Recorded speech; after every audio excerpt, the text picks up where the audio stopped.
హల్లెలూయా. ప్రభువునందు ప్రియమైన వారలారా, ఈరోజు ఆదివారము డిసెంబర్ నెల 24వ తారీఖు 2023వ సంవత్సరము. ఈ యొక్క 2023వ సంవత్సరంలో దేవుడు 11 నెలలు కాచి కాపాడి చివరి నెల 12వ నెల అనగా డిసెంబర్ నెలలో మనల్ని ప్రవేశింపజేసి 24 రోజులు తన బలిష్టమైన రెక్కల కింద కాచి కాపాడినందుకు దేవాది దేవుడికి వందనములు స్తోత్రములు చెల్లిస్తున్నాం. ఈ దినమున ఆదివారం ఆరాధన మరియు క్రిస్మస్ సెలబ్రేషన్ కూడా మనం జరిపించుకుంటున్నాం. కావున ఆరాధనను ప్రారంభించుకుని ముందుకు కొనసాగుదాం, ప్రార్థన చేసుకుందాం. మహాగురుడు మహోన్నతుడైన మా ప్రియ పరలోకపు తండ్రి, నీ యొక్క పరిశుద్ధమైన నామానికి వందనాలు స్తోత్రాలు తెలుస్తున్నాం నాయన.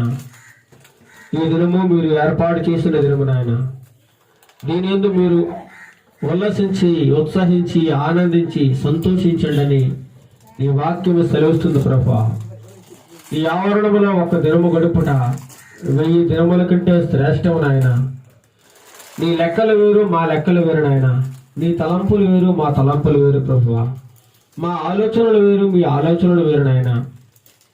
మీ ఆలోచనలు, మీ తలంపులు భూమికి ఆకాశముకు ఎంత వ్యత్యాసం ఉన్నదో, ఎంత ఎత్తు ఉన్నదో అంత తేడా ఉందని మీరు సెలవిస్తున్నారు నాయన. మా ఆలోచనలు కేవలము మనుష్య సంబంధమైనవి, లోక సంబంధమైనవి నాయన. కేవలము నీ ఆలోచనలు దైవ సంబంధమైనవి, పరలోక సంబంధమైనవి నాయన. మేము నీ ఆలోచనల ప్రకారము నడవడానికి తగిన సహాయమును కృపను దయచేయండి ప్రభువా. ఈ యొక్క ఆరాధనలో పాల్గొని బిడ్డలను దీవించండి, ఆశీర్వదించండి ప్రభువా. అదేవిధంగా ఈరోజు సాయంత్రం జరగబోయే క్రిస్మస్ సెలబ్రేషన్ కార్యక్రమంలో కూడా మీరు ఉండండి నాయన. అనేక మంది పాల్గొని దైవ దీవెనలో దైవాశీస్సులు పొందడానికి, క్రిస్మస్ కార్యక్రమంలో ఈ యొక్క జన్మదిన వేడుకను సంతోషముగా జరుపుకోవడానికి నీ కృపా సహాయము మా ప్రియ బిడ్డలందరికీ దయచేయండి నాయన. ఇప్పుడు ఆరాధన ప్రారంభిస్తుండగా సాతాను అంధకార దురాత్మ శక్తులను యేసు నామములో బంధిస్తున్నాము నాయన. దీవించండి, ఆశీర్వదించండి నాయన. పాటలు పాడుచుండగా మా యొక్క స్వరబలను ముట్టండి నాయన. మా స్తుతుల మీద మీరు ఆశీర్వాదం ఉండండి నాయన. ఘనత మహిమ ప్రభావాలు మీరు పొందుకోండి నాయన. సమస్త మహిమ ఘనత మీకే చెల్లిస్తూ నజరేయుడైన యేసుక్రీస్తు నామములో అడిగి వేడుకొనుచున్నాం తండ్రి, ఆమేన్, ఆమేన్. కొన్ని పాటలు పాడుకుని దేవుని నామాన్ని మహిమపరచుకుందాం. ఆకాశంలో కొత్త చుక్క పుట్టింది, ఆకాశంలో కొత్త చుక్క పుట్టింది, పంచిపెట్టింది. ప్రజలందరికీ మంచి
బెత్లెహేము పరమునకు నే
కొన్ని క్రిస్మస్ పాటలు పాడుకుని దేవునామాన్ని మహిమపరచుకుందాం.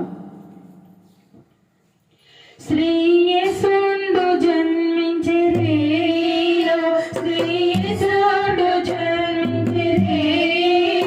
నేడు పాయాక బెత్లెహేమయూరిలో, నేడు పాయాక బెత్లెహేమయూరిలో, శ్రీయేసుండు జన్మించెరేలో, శ్రీయేసుండు జన్మించెరేలో, నేడు పాయాక బెత్లెహేమయూరిలో, నేడు పాయాక బెత్లెహేమయూరిలో. కన్నియ మరియమ్మ గర్భమతున, కన్నియ మరియమ్మ గర్భమతున, ఇమ్మానుయేలనని నామమందున, ఇమ్మానుయేలనని నామమందున, శ్రీయేసును జన్మించెరేలో, శ్రీయేసును జన్మించెరేలో, నేడు పాయాక బెత్లెహేమయూరిలో, నేడు పాయాక బెత్లెహేమయూరిలో. సత్రమందున పశువుల సాలయందున, సత్రమందున పశువుల సాలయందున, దేవపుత్రులు మనుజుండాయనందున, దేవపుత్రులు మనుజుండాయనందున, శ్రీయేసును జన్మించెరేలో, శ్రీయేసును జన్మించెరేలో, నేడు పాయాక బెత్లెహేమయూరిలో, నేడు పాయాక బెత్లెహేమయూరిలో. పట్టిబొత్తి గుడ్డలతో చుట్టబాడి, పట్టిబొత్తి గుడ్డలతో చుట్టబాడి, పశువుల తొట్టిలో పారుండ పెట్టబాడి, పశువుల తొట్టిలో పారుండ పెట్టబాడి, శ్రీయేసును జన్మించెరేలో, శ్రీయేసును జన్మించెరేలో, నేడు పాయాక బెత్లెహేమయూరిలో, నేడు పాయాక బెత్లెహేమయూరిలో. గొల్లలెల్లారు మిగుల వీధిల్లగా, గొల్లలెల్లారు మిగుల వీధిల్లగా, జల్పగొప్పవాడాడుట చల్లగా, జల్పగొప్పవాడాడుట చల్లగా, శ్రీయేసును జన్మించెరేలో, శ్రీయేసును జన్మించెరేలో, నేడు పాయాక బెత్లెహేమయూరిలో, నేడు పాయాక బెత్లెహేమయూరిలో.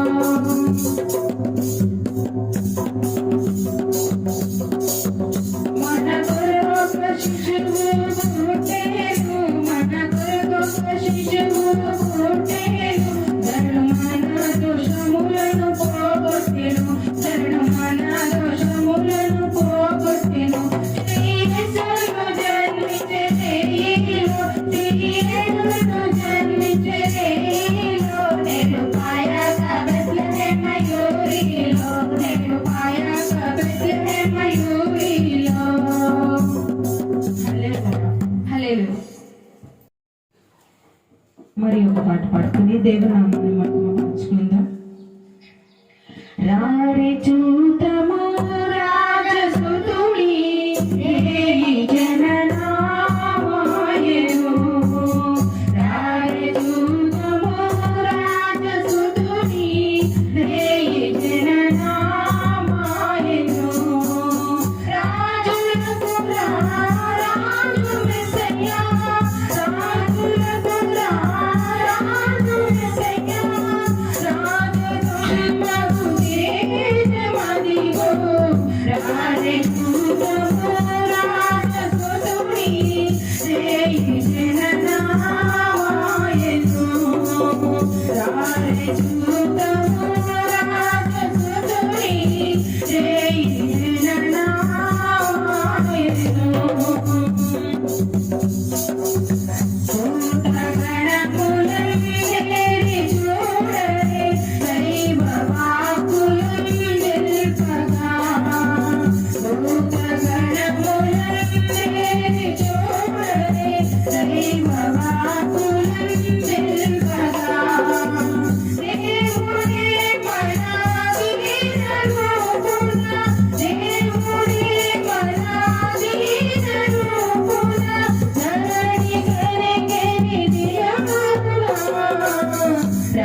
హల్లెలూయా. అడుగబడిన జనమా సమాధి గెలిచిన దేవునిచే నాటబడిన వనమా సజీవుడే శుని రక్తములో అడుగబడిన జనమా సమాధి గెలిచిన దేవునిచే నాటబడిన వనమా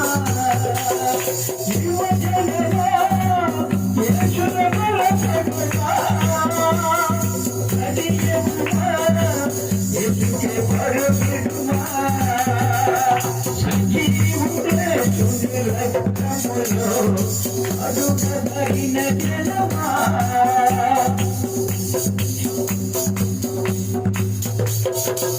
జీవితకాలం స్వల్పం యౌవనమెంతో శ్రేష్టం జీవితకాలం స్వల్పం యౌవనమెంతో శ్రేష్టం ఈ యౌవనమనం నిలచుకువాడిన పుంజనము బలవంతం ఈ యౌవనమనం నిలచుకువాడిన పుంజనము బలవంతం యువజనమా యేసుల బలపడము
Hallelujah.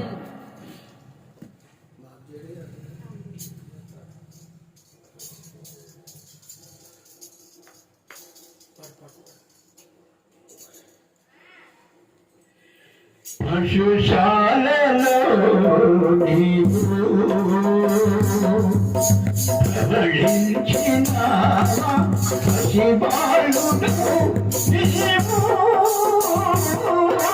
పరమాత్ముడవు నీవు పసిబాలుడవు నీవు పశుశాలలో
ఆరాధనలో భాగముగా ఇంతవరకు మనము ప్రభువుని ఎంతగానో పాటలు పాడి ఆయన నామమును ఎంతగానో మహిమపరిచి ఉన్నాము, స్తుతించున్నాము. దేవుడు ఎంతగానో మన స్తుతుల మీద ఆసీనుడై ఉన్నాడని మనమందరం కూడా విశ్వసిస్తూ ఉన్నాం. ఈరోజు ఆదివారం ఆరాధనలో భాగముగా మనం కొద్ది నిమిషంలో వాక్యమును ధ్యానం చేసుకుందాం. ఈరోజు రాత్రికి మా గృహంలో కూడా క్రిస్మస్ ఆరాధన జరిగిస్తున్నాము. యథాప్రకారంగా ఆదివారం ఆరాధన జరగాలి కావున ఆరాధనను కూడా జరిపిస్తున్నాం. కొద్ది నిమిషంలో వాక్యమును ధ్యానం చేసుకుందాం. ప్రార్థన చేసుకుని వాక్యంలోనికి వెళదాం. నిన్న నేడు నిరంతరము ఏకరీతిగా ఉన్న మా దేవ, యుగములు నిరంతరము జీవించి ఉన్నవాడా, ఆది అంతము నీవై ఉన్న మా ప్రభువా, సర్వలోకమును సర్వ మానవాళిని సర్వ సృష్టిని నీవు నిర్మించిన దేవాది దేవుడు ప్రభువా. నీకు చావు పుట్టుకలు లేవు నాయనా. నువ్వు అనంతమైన దేవుడవు, విశ్వవ్యాప్తికి కారణభూతుడమైన దేవుడవు నాయన. అటువంటి నిన్ను కలిగి ఉన్న మేము ఎంతో ధన్యులం ప్రభువా. ఇంతవరకు పాటలు పాడుకునేనాము, నిన్ను ఆరాధించినాము ప్రభువా.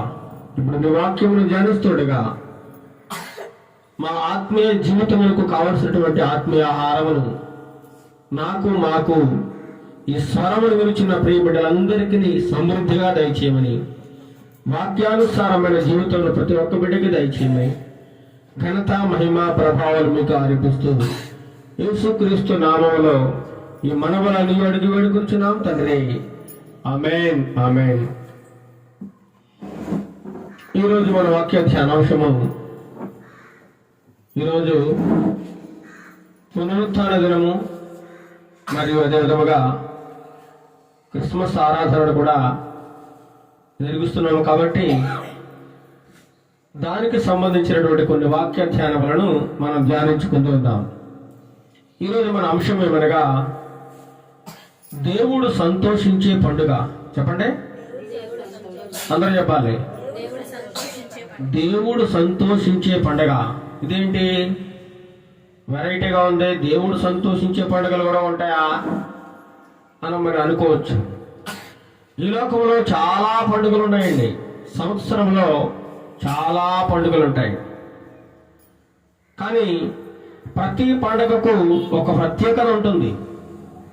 మన సహోదరులు ఎన్నో పండుగలు చేసుకుంటూ ఉంటారు. వారి పండుగలను చక్కగా ఆనందిస్తూ వారి యొక్క దేవుళ్ళను ఆరాధిస్తూ ఉంటారు.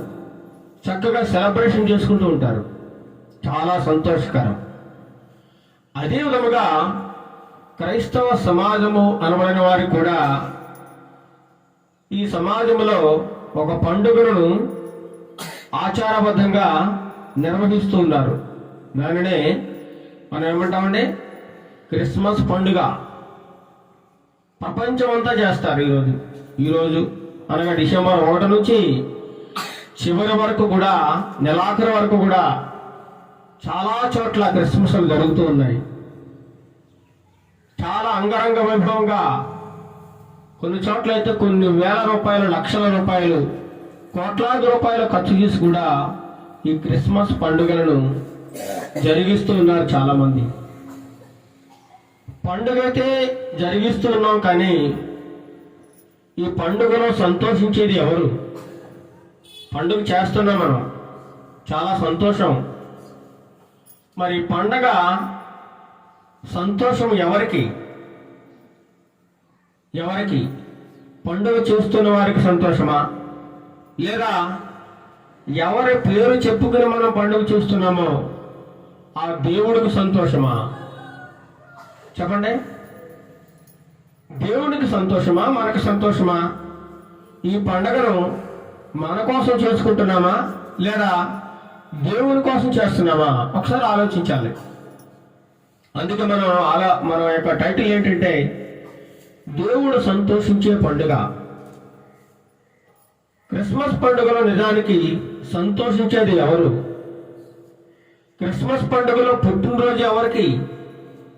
క్రిస్మస్ పండుగలో క్రొత్త బట్టలు, కేకు, విందు భోజనాలు, అలంకరణ, ఏమండి కొన్ని రకరకాల లైటింగులు పెట్టుకుని ఇల్లంతా అలంకరించుకుని రంగురంగుల పెయింట్లు వేసుకుని చక్కగా ముస్తాబయ్యి రకరకాల పిండి వంటలు, విందు భోజనాలు ఏర్పాటు చేసుకుని చాలా ఘనంగా సెలబ్రేట్ చేసుకుంటూ ఉన్నాం. దీనిని క్రిస్మస్ పండుగను. మరి ఇదంతా ఎందుకోసం, ఎవరి కోసం, ఎవరిని సంతోషింపజేయడానికి చేస్తున్నాం? దేవుని సంతోషింపజేయడానికి మనం పండుగ చేస్తున్నామా, లేదా మన సంతోషం కోసం చేసుకుంటున్నామా? ఆలోచించాలి. మన కోసం మన పండుగను చేసుకుంటున్నామా, లేదా దేవుని మహిమపరచడానికి పండుగను చేస్తున్నామా? యేసుక్రీస్తు ప్రభువారు నా పుట్టినరోజుని ప్రతి సంవత్సరము అంగరంగ వైభవంగా కొన్ని లక్షల కోట్ల రూపాయలు ఖర్చు పెట్టి ప్రతి సంవత్సరం జరిగించండి అని ఎక్కడా కూడా బైబిల్లో యేసు ప్రభువు చెప్పలేదండి. అసలు ఆయన పుట్టినరోజు గురించి ఆయన ఎప్పుడూ మాట్లాడలేదు. ఆయనే కాదండి, ఆయన యేసు ప్రభువారుని కన్నటువంటి తల్లి కూడా ఏనాడు కూడా యేసు ప్రభు వారు పుట్టినరోజు చేయలేదండి. ఏనాడు చేయలేదు. అయ్యో, నా కొడుకు లోకరక్షకుడు యేసుక్రీస్తు ప్రభు వారు ఆయన పుట్టినరోజు నేను ప్రతి సంవత్సరం చేయాలి అని ఏనాడు కూడా తల్లి చేయలేదు, తండ్రి చేయలేదు. పోనీ యేసుక్రీస్తు ప్రభు వారు పెరిగి పెద్ద అయిన తర్వాత తన సేవా జీవితంలో తనకు ఏర్పాటు చేసుకున్నటువంటి, తన సేవ నిమిత్తంలో ఏర్పాటు చేసిన 12 మంది శిష్యులు కూడా ఈ యేసుక్రీస్తు వారి యొక్క పుట్టినరోజును జరిపించారంటే వాళ్ళు కూడా జరిపించలేదండి. ఎవరు చేయలేదు. బైబిల్లో ఏ వ్యక్తి కూడా యేసుక్రీస్తు ప్రభు వారి పుట్టినరోజు చేసినట్లుగా మనం ఎక్కడా చూడలేదు కూడా. యేసుక్రీస్తు ప్రభు వారు తన పుట్టినరోజుకి అంత ప్రాధాన్యత ఇవ్వలేదండి. ఆయన ఈనాడు మాట్లాడలేదు. అయితే మనము యేసుక్రీస్తు ప్రభు వారు లోకరక్షకుడు, లోకాన్ని రక్షించడానికి వచ్చాడు, నన్ను రక్షించడానికి వచ్చాడని, ఆయన జన్మించడంతోనే లోకానికి రక్షణ అనేటువంటిది ఆయన తీసుకుని వచ్చాడని మనం ఏం చేస్తున్నామంటే చాలా సంతోషంగా పండుగలు చేసుకుంటున్నాం. మనం చేసుకుంటున్నాం, దేవుడు చెప్పలేదు. అయితే ఈ పండుగను మనం ఎలా చేస్తున్నాం? ఆత్మీయంగా చేస్తున్నామా, లేదా ఆచారబద్ధంగా చేస్తున్నామా? ఆచారబద్ధంగా చేస్తున్నామా, అలవాటు ప్రకారంగా చేస్తున్నామా? ఇంటికి కొత్త కొత్త పెయింట్లు, లైటింగ్లు, స్టార్లు, ఖరీదైన ఎన్నెన్నో వస్తువులు, క్రీస్తు పుట్టిన పండుగ రోజున ఇవన్నీ కూడా ఎంతో ఖర్చు పెట్టి మనం ఖర్చు చేస్తూ ఉన్నాం. ఇదంతా ఎవరి కోసం చేస్తున్నాం? యేసుక్రీస్తు ప్రభువు ఆనందించడానికి చేస్తున్నామా, లేదా మనం సంతోషించడానికి చేస్తున్నామా? అసలు బర్త్డే ఎవరికి? పుట్టినరోజు ఎవరికి? యేసుక్రీస్తు ప్రభువారికా లేక మనకా? మనం ఆలోచిస్తే ఇందులో పుట్టినరోజు ఎవరికండి? యేసుక్రీస్తు ప్రభువారికి. మరి ఇందులో ఎవరు ఆనందించాలి? యేసుక్రీస్తు ప్రభువారే ఆనందించాలి. ఉదాహరణకు మన ఇంట్లో మన పాప బర్త్డే జరుగుతుందండి చక్కగా. అప్పుడు మనం ఏం చేస్తాం?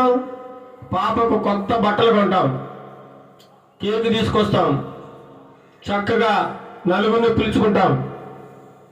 పాప సంతోషించేలాగున, పాప కోసం, పాప ఆనందించడానికి తనకు కావలసినటువంటి అంత సామగ్రిని ఏర్పాటు చేసి చక్కగా బర్త్డే చేస్తాం.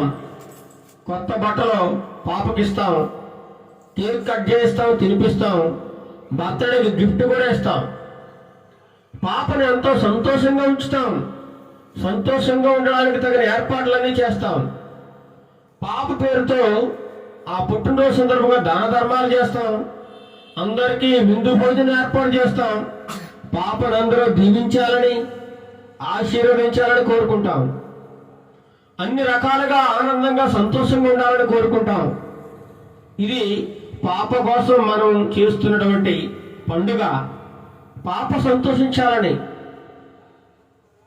మరి ఇదే సంతోషము, ఆనందము యేసుక్రీస్తు ప్రభువారికి ఉందా చెప్పండి?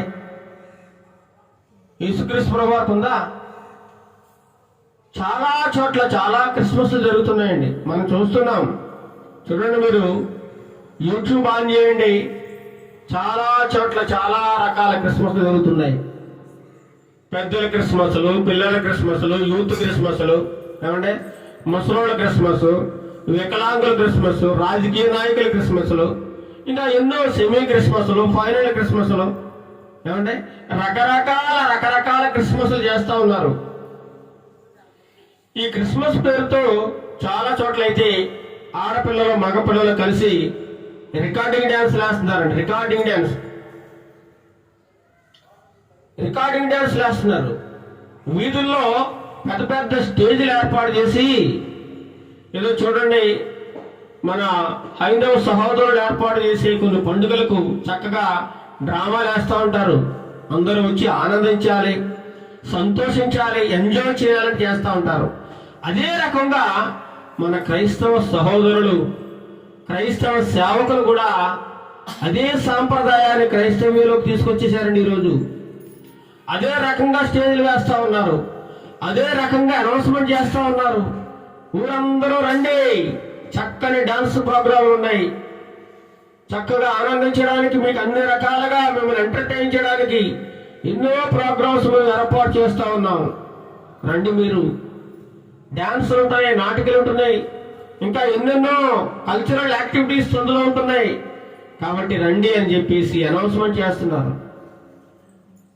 తీరా అక్కడ ఆ క్రిస్మస్ పండుగలో ఏమైనా రక్షణ సంబంధించిన వాక్య భాగము లేదా అనేకులు రక్షణ పొందడానికి అవకాశం ఏమైనా ఉందా అంటే అక్కడ ఏం కనబడదండి. ఆ ప్రోగ్రాం ఏర్పాటు చేయడం వల్ల కొన్ని లక్షల రూపాయలు ఖర్చు అవుతుందే తప్ప అక్కడ ఏ వ్యక్తి కూడా రక్షింపబడడానికి అవకాశం లేదండి. ఎవరికి రక్షింపబడే అవకాశం లేదు, రక్షణ సందేశం లేదు. కేవలము ఈనాడు క్రిస్మస్ అంటే ఎంటర్టైన్మెంట్ అయిపోయిందండి. ఎంటర్టైన్మెంట్. చాలా మంది క్రిస్మస్ రోజున చక్కగా ఇంట్లో తెచ్చుకుని బ్రాందీ సీసాలు, బీర్ సీసాలు, యేసుక్రీస్తు పుట్టాడని చెప్పి సంతోషంగా త్రాగుతూ ఎంజాయ్ చేస్తున్నారండి చాలా మంది. ఇంకొంతమంది అయితే రకరకాల చికెన్, మటన్, బిర్యానీలు ఇంట్లో చేసుకుని త్రాగుతూ తింటున్నారు. కొంతమంది అయితే రాజకీయ నాయకులను సన్మానిస్తూ ఉన్నారు. మేము హైదరాబాద్ లో ఎన్నో కార్యక్రమాలు చూసామండి. చాలా సంవత్సరాలుగా చాలా క్రిస్మస్ పండుగల్లో మేము ఆహ్వానించబడ్డాము. అక్కడ చూసింది ఏంటంటే ఆచారబద్ధంగా చేస్తూ ఉన్నారు, అలవాటు ప్రకారంగా చేస్తూ ఉన్నారు, మనుషులను సంతోషపెట్టడానికి మాత్రమే చేస్తూ ఉన్నారు. అంతే తప్ప అందులో ఏమాత్రము దేవుడు సంతోషించే పండుగ లేదది. ఆ పండుగ వాతావరణంలో సంతోషించేది కేవలం మనుషులు మాత్రమే. అక్కడికి వచ్చిన వాళ్ళు మాత్రమే సంతోషిస్తున్నారు తప్ప దేవునికి ఏమాత్రం సంతోషం లేదండి. మాకు తెలిసిన ఒక సేవకుడు అయితే కొంతమంది రాజకీయ నాయకులను ఆ యొక్క క్రిస్మస్ పండుగకు ఆహ్వానించి వాళ్ళందరినీ స్టేజి మీద ఆ పులిపీట మీద కూర్చోబెట్టి వాళ్ళ కాళ్ళకు మొక్కుతున్నాడండి. ఎంత విచారకరం చూడండి. ఒక క్రైస్తవ సేవకుడు దేవుని ప్రతినిధి అయినటువంటి వాడు అన్యుడైనటువంటి లోక సంబంధమైన అధికారులకు మొక్కుతా ఉన్నాడు. ఎంత విచారకరం చూడండి. ఏదో ఆశించి ఏదో ఇస్తారని, ఏదో సహాయం చేస్తారని వాళ్ళందరూ అలా చేస్తా ఉన్నారండి. చాలా విచారకరం. చాలా మంది అక్కడికి వచ్చిన వాళ్ళు చాలా మంది బాధపడ్డారు. ఏంటి సేవకుడు వాళ్ళ కాలమని వీళ్ళ కాలంలో పడుతున్నాడు ఏంటి? ఏమైనా కావాలంటే దేవుని కాళ్ళు పట్టుకుని ఆడవాలి కానీ మనుషుల కాళ్ళు పట్టుకుని ఏడుస్తున్నాడేంటి అని చెప్పి చాలా మంది అనుకున్నారు. ఇలాగా అనేక చోట్ల క్రిస్మస్ కార్యక్రమాలు చాలా వ్యర్థంగా జరుగుతూ ఉన్నాడు. వ్యర్థం. క్రిస్మస్ పేరుతో పెద్ద పెద్ద స్టేజీలు కట్టి ఖరీదైన సౌండ్ సిస్టమ్ లైటింగ్లు పెట్టి ఊళ్ళో వాళ్ళందరిని ఆహ్వానించి వారికి ఆనందాన్ని వినోదాన్ని పంచుతున్నారు తప్ప దేవునికి ఏమాత్రం కూడా ఆనందాన్ని సంతోషాన్ని ఇవ్వడం లేదండి. ఇంకా ఇంకొక విశేషం ఏంటనగా క్రిస్మస్ తాత. ఆయన గురించి ఆ క్రిస్మస్ తాత అంటే ఎవరో తెలీదు. శాంతా క్లాస్ అంటారు. ఆయన పేరు సెయింట్ నికోలస్. ఆయన ఒకనాడు ఒక గొప్ప ధనవంతుడు, చాలా పేరు ప్రఖ్యాతులు కలిగిన వాడు, కోటీశ్వరుడు. అయితే యేసు ప్రభువును చిన్నపిల్లలకు పరిచయం చేయాలన్నటువంటి ఉద్దేశంతో చిన్నపిల్లల పేర్లు రాసి నీకేం కావాలో కోరుకోని చిట్టి మీద రాసి వాళ్ళకి ఆ చిట్టులో ఉన్నదాన్ని ఒక బహుమతిగా అందిస్తూ ఉండేవాడు. పిల్లలను యేసుక్రీస్తు వైపు తిప్పాలన్నటువంటి గొప్ప ఉద్దేశంతో చేసేవాడు సెయింట్ నికోలస్. ఆ పేరుని శాంతా క్లాస్ క్రిస్మస్ తాతగా తీసుకొచ్చారు. ఇప్పుడు ఆ క్రిస్మస్ తాత కాస్త ఏమయ్యాడండి? వీధుల్లో డ్యాన్సులు వేస్తున్నాడు. వీధుల్లో డప్పులు కొడుతూ రికార్డింగ్ డ్యాన్సులు పాటలు పెట్టి డ్యాన్సులు వేస్తా ఉన్నాడు క్రిస్మస్ తాత. అంత దారుణం అయిపోయిందండి, దారుణం. ఇదంతా చూసి క్రీస్తు ఏమన్నా సంతోషిస్తున్నాడా? దేవుడు ఏమన్నా ఆనందిస్తున్నాడా అంటే ఏమాత్రం లేదండి. అల్లరితో కూడిన ఆటపాటలు, సినిమా స్టైల్లో కొన్ని పాటలు క్రియేట్ చేసి ఆ పాటలకు డ్యాన్సులు వేస్తూ వీధుల్లో ఏమంటే ప్రజలు చూసి ఆనందించేలాగా ఏర్పాట్లు చేస్తూ ఉన్నారు. చాలా విచారకరం. దేవుడు ఇదంతా చూసి ఎంతగానో బాధపడుతూ ఉన్నాడండి. ఎందుకు వీళ్ళు ఎలా చేస్తున్నారు? నేనేమైనా ఇలా డ్యాన్స్ వేయమని చెప్పానా? పాటలు పాడమని విధుల్లో ఎగరమని చెప్పానా? ఏమండి, ఎందుకు నన్ను వ్యర్థంగా ఆరాధన చేస్తున్నారు వీళ్ళు? నేను చెప్పింది ఏంటి, వీళ్ళు చేసేది ఏమిటి? వీళ్ళు ఎందుకు వీళ్ళ సొంత ఆలోచనలు వాళ్ళకి నచ్చినట్లుగా వాళ్ళ ఇష్టం వచ్చినట్లు ఎందుకు ప్రవర్తిస్తున్నారు? నా వాక్యానుసారంగా నేనేం చెప్పాను ఎందుకు వినడం లేదని యేసుక్రీస్తు ప్రభు వారు ఎంతగానో బాధపడుతూ ఉన్నారండి. చాలా విచారిస్తూ ఉన్నారు. ఇది ఏమాత్రము కూడా మన సమాజంలోని సేవకులు కానీ క్రైస్తవ విశ్వాసులు కానీ ఆలోచించే స్థితిలో లేరండి. క్రిస్మస్ పండుగ అంటే అదొక ఆనందం, సంతోషం అంతే అనుకుంటున్నారు తప్ప ఈ క్రిస్మస్ పండుగలో దేవుడు ఏమన్నా సంతోషిస్తున్నాడా అనేది ఏమాత్రమో ఆలోచించడం లేదు. ఆయన ఇంకా ఇంకా దుఃఖపరుస్తూ ఉన్నారండి వాళ్ళ పనుల వల్ల.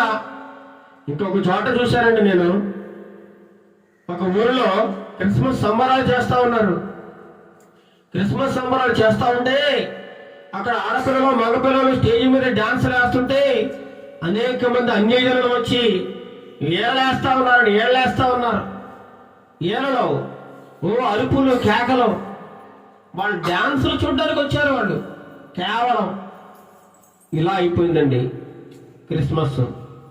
అందుకే క్రిస్మస్ అంటే దేవుని ఆరాధించడం, క్రీస్తుని ఆరాధించడం. మరి మనం క్రీస్తును ఆరాధించడంలో తగిన జాగ్రత్తలు తీసుకుంటున్నామా అనే విషయాన్ని మర్చిపోయి ప్రవర్తిస్తూ ఉన్నారు ఈనాడు. చూద్దాం వాక్య భాగంలో ఎలా ఆరాధించాలి, క్రిస్మస్ పండుగ అంటే ఎలా చేయాలి, ఏ విధమైన పండుగ అయితే ఆయనకి ఇష్టమవుతుంది, ఎలా ప్రవర్తించాలి, మన జీవితాలు ఎలా ఉండాలనేటువంటి కొన్ని విషయాలను వాక్యపు ఆధారంలోంచి, నా మాటలు కాదు ప్రియులారా, వాక్యములోంచి మనం చూపిద్దాం. యోహాను సువార్త 4వ అధ్యాయము 23-24 వచనాలు చూసినట్లయితే అక్కడ స్పష్టంగా రాయబడి ఉందండి. చదవండి. యోహాను సువార్త 4వ అధ్యాయము 23-24 వచనములు. అయితే యథార్థముగా ఆరాధించువారు ఆత్మతోను సత్యముతోను తండ్రిని ఆరాధించు కాలము వచ్చుచున్నది, అది ఇప్పుడును వచ్చేయున్నది. తన్ను ఆరాధించువారు అట్టివారే కావాలని తండ్రి కోరుచున్నాడు. యేసు ప్రభు వారు కోరుతా ఉన్నారు, తన తండ్రిని కోరుతా ఉన్నాడు. యేసు ప్రభు వారు చెప్పిన మాట, యథార్థముగా ఆరాధించేవారు కావడానికి. డాన్స్ వేసేవాళ్ళు, ఎగిరేవాళ్ళు, మనుషులు సంతోషపెట్టేవాళ్ళు ఏళ్ళు అవసరం లేదు. యేసుక్రీస్తు ప్రభువారు సెలవిస్తూ ఉన్నారు, యథార్థముగా ఆరాధించేవారు ఆత్మతోనూ సత్యముతోనూ తండ్రిని ఆరాధించే కాలం వచ్చుచున్నది, అది ఇప్పుడును వచ్చే ఉన్నది. తన్ను ఆరాధించేవారు అట్టివారే కావాలని ఎవరు కోరుకుంటున్నారట? తండ్రి కోరుచున్నాడు. నా తండ్రికి ఇష్టమైన ఆరాధన మీరు చేయడం లేదంటున్నాడు యేసు ప్రభు వారు. ఒక మాటలో చెప్పాలంటే, నాకు ఇష్టమైన ఆరాధన మీరు చేయడం లేదు, వ్యర్థమైన ఆరాధన. నా పుట్టినరోజు పేరు చెప్పుకుని మీరు నన్ను వ్యర్థముగా లోకానికి చూపిస్తూ ఉన్నారు. క్రిస్మస్ పండుగ అర్థం తెలియకుండా, పరమార్థం తెలియకుండా మర్చిపోయి ప్రవర్తిస్తూ ఉన్నారని యేసుక్రీస్తు ప్రభు వారు సెలవిస్తూ ఉన్నారండి. 24వ వచనం, దేవుడు ఆత్మ కనుక ఆయనను ఆరాధించేవారు ఎలా ఆరాధించాలండి? ఆత్మతోను సత్యముతోను ఆరాధింపవలను. ఎలా ఆరాధించారట ఆయన్ని? ఆత్మతోను సత్యముతోను.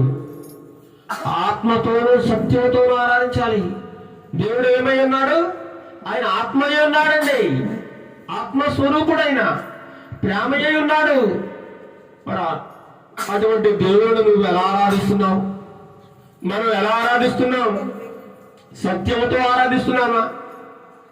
డాన్స్ వేస్తూ, ఎగురుతూ, గొంతులాట ఆడుతూ, సినిమా పాటలు పాడినట్టు పాటలు పాడుతూ, వీధుల్లో డాన్సులు వేస్తూ ఇలా ఆరాధిస్తున్నామా? దేవుడు సంతోషిస్తున్నాడా మన ఆరాధనలో? మన పండుగలో ఏమైనా యేసుక్రీస్తు ప్రభు వారికి సంతోషం ఉందా? ఒకసారి ఆలోచించాలి. యథార్థముగా ఆత్మతో సత్యముతో ఆరాధించమంటుంటే ఈనాడు క్రిస్మస్లన్నీ కూడా చాలా అన్యుల ఆచారాలు పాటిస్తూ, ఇంకా మనం రికార్డింగ్ డాన్సులకి ఈ డాన్సులకి ఏమాత్రం తేడా లేదన్నట్టుగా ఇష్టం వచ్చినట్లుగా ప్రవర్తిస్తున్నారండి. ఇష్టం వచ్చినట్లు. యేసుక్రీస్తు పుట్టడం ద్వారా ఎంతో మందికి రక్షణ కలిగిందండి. కానీ ఆ రక్షణకు సంబంధించిన వాక్యం కనబడడం లేదు. వాక్యానికి అసలు క్రిస్మస్ లో చోటే లేదు, టైం లేదండి, టైం లేదు. ఈ కార్యక్రమాలతోనే, ఈ అల్లరి చిల్లర పాటలతోనే, ఈ డాన్సులతోనే సమయం అంతా గడిచిపోతుంది తప్ప ఏమాత్రం వాక్యానికి అవకాశమే లేదు. వాక్యానికి సమయం లేదంటున్నారు. అంతా హంగు ఆర్భాటం, అంతా మనం సంతోషించడానికే, మనం ఆనందించడానికే ఈ పండుగ. అందుకే యెషయా గ్రంథంలో అంటున్నాడు యెషయా భక్తుడు 55వ అధ్యాయం 8వ వచనం. యెషయా గ్రంథము 55వ అధ్యాయం 8వ వచనం. త్వరగా తీయండి. నా తలంపులు మీ తలంపుల వంటివి కావు, మీ త్రోవలు నా త్రోవల వంటివి కాదు. ఇది యెహోవా వాక్కు.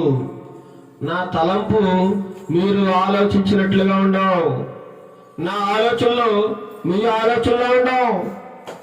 నా మార్గం వేరు, మీ మార్గం వేరు. మీరు లోకంలో ఆలోచించినట్లు ఆలోచిస్తున్నారు తప్ప మంచి లేదు, ఏమీ మంచి లేదు మీలో. నా తలంపులు వేరు, మీ తలంపులు వేరు. నా త్రోవలు వేరు, మీ త్రోవలు వేరు. నేను నడిచే మార్గం వేరు, మీ మార్గం వేరు. 9వ వచనంలో అంటున్నాడు, ఆకాశములు భూమికి పైన ఎంత ఎత్తుగా ఉన్నావో మీ మార్గముల కంటే నా మార్గములు, మీ తలంపుల కంటే నా తలంపులు అంత ఎత్తుగా ఉన్నావు. మ్యాచ్ అవడం లేదు. నా ఆలోచన వేరు, మీ ఆలోచన వేరుగా ఉంది. మీరు మంచిగా ఉండాలని, ఆత్మీయంగా ఆరాధించాలని నేను ఆలోచిస్తా ఉన్నాను, తలుస్తా ఉన్నాను. కానీ మీరేమో లోకములో మీకిష్టం వచ్చినట్లుగా ఆరాధిస్తా ఉన్నారు నన్ను. నా ఆలోచనలకు మీ ఆలోచనలకు ఏమాత్రము సంబంధం లేదంటున్నాడు దేవుడు. మీ తలంపులకి నా తలంపులకి ఎటువంటి పొంతన కుదరడం లేదు. చూడండి ఎంత అలా చేస్తున్నారో పండుగని. దేవుడు సంతోషించే పండుగలా ఉందా మన పండుగ? బైబిల్లో కొన్ని చోట్ల చాలా మంది ప్రవక్తలు ఎక్కడా కూడా తన పుట్టినరోజు చేసుకున్నట్లుగా లేదండి. దేవుని భక్తులు ఎందరో ఉన్నారు, ప్రవక్తలు ఉన్నారు. ఎవరు తమ పుట్టినరోజుల గురించి ఏమాత్రం ఎక్కడా ప్రాధాన్యత ఇవ్వలేదు. కానీ బ్రెజిల్ అనేటువంటి దేశంలో కొన్ని కోట్ల రూపాయలు ఖర్చు పెట్టి క్రిస్మస్ ట్రీ అండి, కొన్ని కోట్లు, కొన్ని లక్షల రూపాయలు, క్రిస్మస్ కేక్ కొన్ని లక్షల రూపాయలు, కొన్ని లక్షల బల్బులు, విద్యుత్ కాంతులు, లైటింగ్స్, డీజే సౌండ్స్ తో క్రిస్మస్ వేడుకను చాలా అంగరంగ వైభవంగా కొన్ని కోట్ల రూపాయలు ఖర్చు పెట్టి చేస్తా ఉన్నారు బ్రెజిల్లో. ఎవరు సంతోషిస్తున్నారండి? అంత ఖర్చు పెట్టి, అన్ని కోట్లు ఖర్చు పెట్టి దేవుడు ఎక్కడైనా పండుగ చేయమన్నాడా? దేవుడు సంతోషిస్తా అన్నాడు అలా చేస్తేనే గాని.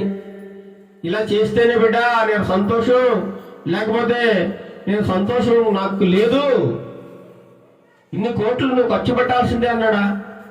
ఎక్కడా లేదు ప్రియులారా. మన ఇండియాలో చాలా తక్కువ ఖర్చు చేస్తారు, కానీ ఇతర దేశాల్లో అమెరికా, ఆస్ట్రేలియా, కెనడా ఇలాంటి దేశాల వారు చాలా ఖర్చు చేస్తారు క్రిస్మస్ కి. ఖరీదైన బట్టలు, విలాసవంతమైన సౌకర్యాలతో కూడిన క్రిస్మస్ చేస్తా ఉన్నారు. ఇదంతా దేవుడు చేయమన్నాడా అంటే ఇదంతా దేవుడు ఏమాత్రం చేయమలేదండి. మన ఇష్టం, మనకు బాసు, మన కోసం, మన సంతోషం కోసం చేసుకుంటాం అంతే. కానీ దేవుడు అంటున్నాడు, లూకాసు వార్త 16-15 త్వరగా వెళ్దాం. మనుషులు ఎదుట మనం చదవండి. లూకాసు వార్త 16-15 కనబడుతుంది. మనుషులు ఎదుట మనం నీతిమంతులుగా కనబడాలని. చదవండి. ఆయన అంటే ఎవరు? యేసుక్రీస్తు ప్రభువు వారు. మీరు మనుషుల ఎదుట నీతిమంతులని అనిపించుకునే వారుగా గాని దేవుడు మీ హృదయములను ఎరుగును. మీరు అనుకుంటున్నారు ఎంత గొప్పగా జరిగించేటండి బాబు ఈ పాస్టర్ గారు క్రిస్మస్ ని. బాబా ఎంత మంచి భోజనాలు పెట్టాడండి, ఎంత మంచి లైటింగ్ పెట్టాడండి, ఎంత మంచి డాన్సులు వేయించాడండి. ఈ పాస్టర్ గారు చాలా గొప్ప వాళ్ళండి అని చెప్పుకోవాలని, మనుషులు మెచ్చుకోవాలని దేవుడు చెప్తున్నాడు ఈ మాటలు. నా మాటలు కాదు ప్రియులారా. ఆయన మీరు మనుషులు ఎదుట నీతిమంతులను అనిపించుకోవాలని మీరు ఎవరిని చేస్తున్నారు, కానీ మీ హృదయాలను దేవుడికి తెలుసు. మీ మనస్సులో ఏముందో దేవుడికి తెలుసు. మీరు ఎలా ఆరాధిస్తున్నారో దేవుడికి తెలుసు. ఇంకేమన్నాడు? మనుషులలో ఘనముగా ఎంచబడినది దేవుని దృష్టికి అసహ్యం. బా ఎంత గొప్ప మాట అండి. మనుషులందరూ మెచ్చుకున్నారు నిన్ను, దేవుడు నిన్ను అసహ్యించుకుంటాడట. మనుషులందరిలో నువ్వు గొప్పవాడవే. అబ్బా ఈ మనిషి ఎంత గొప్పవాడండి అంటున్నారు మనుషులందరూ. నేను పొగుడుతున్నారు, నీకు సన్మానం చేస్తున్నారు, పూలదండలు వేస్తున్నారు, చాలా బాగుంది. కానీ దేవుడు నిన్ను చూసి అసహ్యించుకుంటాడంట. పనికి మారినవాడా అంటున్నాడు నిన్ను. ఎందుకో పనికి రానివాడా, వేస్ట్ ఫీలో అంటున్నాడు దేవుడు నిన్ను. ఇంకెందుకు నీ జీవితం అంటే మనుషులందరూ మెచ్చుకోవాలండి. మనుషులందరూ సంతోషించాలండి. నువ్వు నీ దృష్టిలో ఏదైతే గొప్పది అనుకుంటున్నావో దేవుని దృష్టిలో అది చాలా చెడ్డది, నీచమైనదని దేవుడు సెలవిస్తా ఉన్నాడు. క్రిస్మస్ ఎంత ఘనంగా జరిపిస్తే అంత గొప్పగా పేరు చెప్పుకుంటారని మనుషులు ఈ యొక్క పండుగలను జరిపిస్తా ఉన్నారండి ప్రతి చోట. అందుకే ఈరోజు మన టైటిల్ ఏంటంటే దేవుడు సంతోషించే పండుగ మనం చేస్తున్నామా లేదా. దేవుని పేరు చెప్పుకొని ఎంత డబ్బు వృధా అయిపోతుంది. కనీసం ఇదే డబ్బుని పేదలకు ఆహారం పెట్టడానికి కానీ, పేదలకు బట్టలు పంచడానికి కానీ, నిరుపేదలకు ఆహారం పెట్టడానికి కానీ, ఆపదలో ఉన్న వారికి సహాయం చేయడానికి కానీ ఉపయోగిస్తే దేవుడు ఎంతగానో సంతోషిస్తాడండి. అదేంటి దేవుడు సంతోషించే పండగ. అంతేగాని నువ్వు నీ సంతోషం కోసం లక్షలు ఖర్చు పెట్టుకుని ఎంత గ్రాండ్ గా సెలబ్రేట్ చేసినా ఏమాత్రము దేవుడికి సంతోషం లేదండి. నువ్వు మనుషులను సంతోషం పెట్టడానికి ఇవన్నీ చేస్తున్నావు, కానీ దేవుడికి సంతోషం లేదు. దేవుడు చెప్తున్నాడు ఈ మాటలు.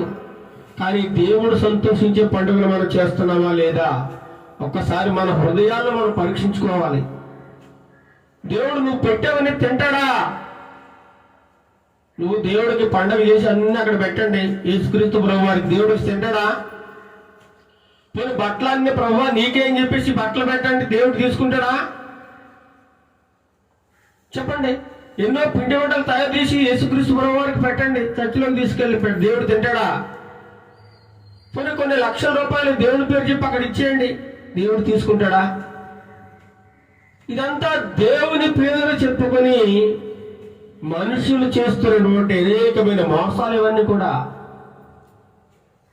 దేవుడు చెప్తున్నాడు, నువ్వు నా పేరున పేదవాడికి పట్టెడు అన్నం పెడితే నాకు పెట్టినట్లే, పేదవాడికి ఒక బట్ట ఇస్తే నాకు పెట్టినట్లే, ఆపదలో ఉన్న వారిని సహాయం చేస్తే నాకు చేసినట్లే అని దేవుడు చెప్తున్నాడు. ఇది కదా నిజమైన క్రిస్మస్ పండుగ. నేను సంతోషించే పండుగ ఇది అంటున్నాడు దేవుడు. కానీ మనం ఏం చేస్తున్నాం? మనుషులను సంతోషపెట్టే కార్యక్రమాలు చేస్తా ఉన్నామండి. అసలు క్రిస్మస్ పండుగ అంటే ఎవరిని తెలుసుకోవాలి, ఎవరిని ఎరిగి ఉండాలి? చూద్దాం మాట యోహాను సువార్త 17వ అధ్యాయం 3వ వచనం. యోహాను సువార్త 17వ అధ్యాయం 3వ వచనం. అద్వితీయ సత్య దేవుడైన నిన్ను నీవు పంపిన యేసుక్రీస్తును ఎరుగుటయే నిత్య జీవము. అసలు క్రిస్మస్ పండుగలో నువ్వు ఎవరిని తెలుసుకోవాలి? చాలా మంది అంటారు, నాకు యేసుక్రీస్తు ప్రభువు తెలుసండి అంటారు. తెలుసండి, అవును, నాకు అందరికీ తెలుసు, నాకు కూడా తెలుసు, నీకు తెలుసు, అందరికీ తెలుసు. ఏం తెలుసు ఆయన గురించి నీకు? అసలు ఎవరు ఆయన నక్షత్రాలు ఏంటి? ఆయన ఈరోజు పుట్టాడా? చాలా మంది అంటున్నారు యేసుక్రీస్తు ప్రభు వారు పుట్టి 2023 సంవత్సరాలు అయిందండి అంటున్నారు. వారికి తెలియక భ్రమపడుతూ ఉన్నారు. ఆయన పుట్టి 2023 సంవత్సరాలు అవ్వలేదండి. ఆయన భూమికి పునాది వేయనప్పుడే, ఆకాశమును సర్వ సృష్టి నిర్మింపబడక ముందే ఆయన పరలోక రాజ్యంలో ఎప్పుడో పుట్టేశాడు. ఆయన పుట్టినరోజు డిసెంబర్ 25 అనుకుంటున్నారు జనం అందరూ. అసలు ఆయన పుట్టినరోజు ఎవరికి తెలియదు ఆయన ఎప్పుడు పుట్టాడు. కానీ ఆయన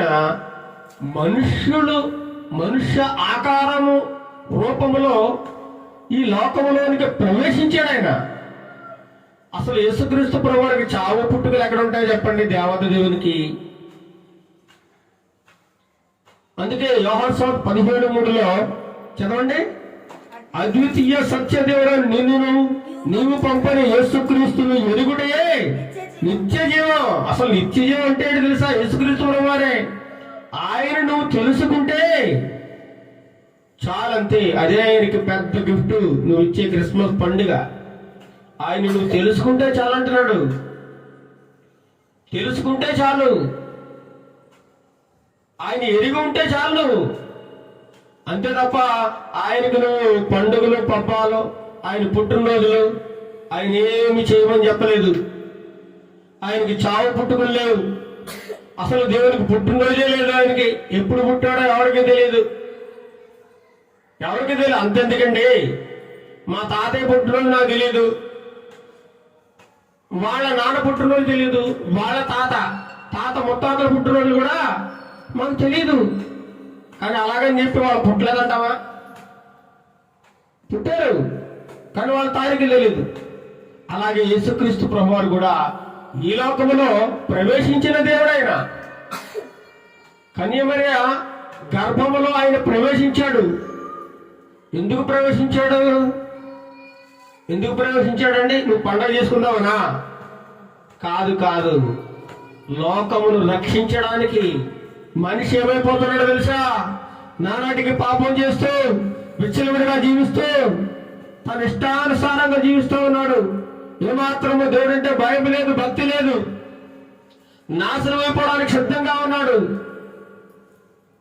అలాంటి సమయంలో నువ్వు నాశనం అయిపోకూడదని, నువ్వు నరకానికి వెళ్ళకూడదని, నిన్ను ఆ ఘోర నరక శిక్ష నుండి తప్పించాలని తండ్రి అయిన దేవాది దేవుడు తన ప్రియ కుమారుడైనటువంటి యేసుక్రీస్తు ప్రభువారిని కన్యమరియ గర్భములోనికి పంపించాడంతే. ఆయన ఎప్పుడో పుట్టాడు ఆయన. చాలా మంది తెలియక 2023 సంవత్సరాలు పుట్టాడండి. అవును, ఈ భూలోకములో ఆయన వచ్చాడు. ఆయన ఎప్పుడో పుట్టున్నాడు. ఆయనకి చావు పుట్టుకలు లేని దేవుడు. దేవునికి పుట్టినరోజు చేయాలంటే ఆయన తారీఖు ఏంటో నీకు తెలియదు, ఎప్పుడు పుట్టాడు. ఆది అంతము లేని దేవుడు.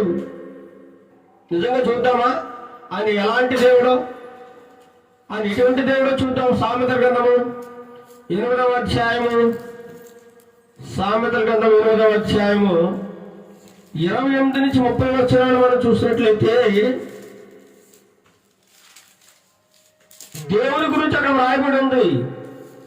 చదవండి. నేను ఆయన వద్ద చదవండి 28.